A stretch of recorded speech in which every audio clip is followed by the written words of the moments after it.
আসসালামু আলাইকুম প্রিয় দর্শক, এইমাত্র পাওয়া সবথেকে গুরুত্বপূর্ণ খবর। সবাইকে জানাচ্ছি অগ্রিম ঈদ উল ফিতরের শুভেচ্ছা। ঈদ মোবারক। শেষ হতে চলেছে পবিত্র রমজান মাস, আসতে চলেছে মুসলমানদের সবথেকে বড় ধর্মীয় উৎসব ঈদ উল ফিতর। কবে দেখা যেতে পারে পবিত্র ঈদ উল ফিতরের চাঁদ এবং এবার রোজা 29টি হবে নাকি 30টি? এছাড়াও এই মুহূর্তে সৌদি আরব থেকে কী তথ্য প্রকাশ করা হচ্ছে এ বিষয়ে আরও বিস্তারিত জানতে সম্পূর্ণ ভিডিওটি দেখতে থাকুন এবং প্রতিদিনের আপডেট খবর পেতে চ্যানেলটি সাবস্ক্রাইব করে রাখুন।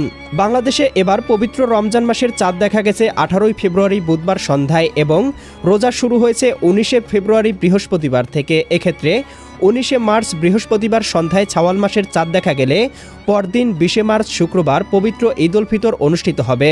এক্ষেত্রে রোজা হবে 29টি। আবার 20 মার্চ শুক্রবার সন্ধ্যায় শাওয়াল মাসের চাঁদ দেখা গেলে পরদিন 21 মার্চ শনিবার পবিত্র ঈদ উল ফিতর অনুষ্ঠিত হবে। এক্ষেত্রে রোজা সম্পূর্ণ হবে 30টি।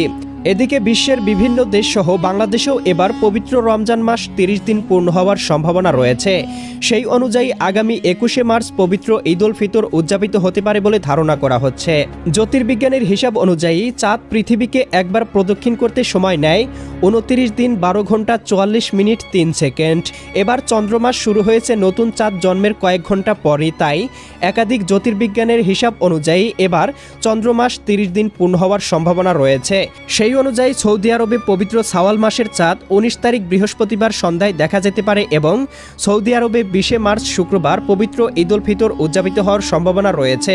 অন্যদিকে বাংলাদেশের শাওয়াল মাসের চাঁদ 20 মার্চ শুক্রবার সন্ধ্যায় দেখা যেতে পারে এবং বাংলাদেশে 21 মার্চ শনিবার ঈদ উল ফিতর উদযাপিত হওয়ার সম্ভাবনা রয়েছে। তবে চূড়ান্ত সিদ্ধান্ত নির্ভর করবে বাংলাদেশ চাঁদ দেখা কমিটির ঘোষণার উপর। চাঁদ দেখা মাত্রই ভিডিও বার্তার মাধ্যমে আপনাদেরকে জানিয়ে দেওয়া হবে, তাই চ্যানেলটি সাবস্ক্রাইব করে বেল আইকন অন করে রাখুন। আল্লাহ হাফেজ।